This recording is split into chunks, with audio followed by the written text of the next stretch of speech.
Che giornata per il nostro piccolo guerriero. Joe è stato ospite d'onore della partita Padova-Cittadella. Lo vediamo indossare la maglietta dei biancoscudati e ancora in braccio al capitano dei Granata Manuel Iori. Il piccoletto è decisamente soddisfatto, vista la sua grande passione per il calcio.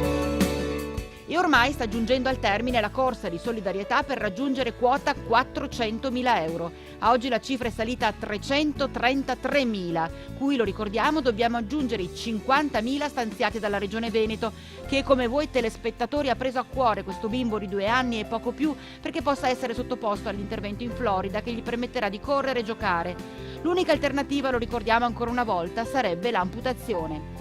Dicevamo della gara di bontà di tutti voi. Uno degli ultimi episodi, una nonna di Cassola è andata a trovare la famiglia di Piazzola e ha donato al nostro cucciolo una biciclettina, pensando anche alla sua inseparabile sorellina Miriam, cui ha regalato una bambola. Una di quelle cose che allargano il cuore. Sono queste le piccole, grandi storie che ogni giorno ci fate vivere voi telespettatori.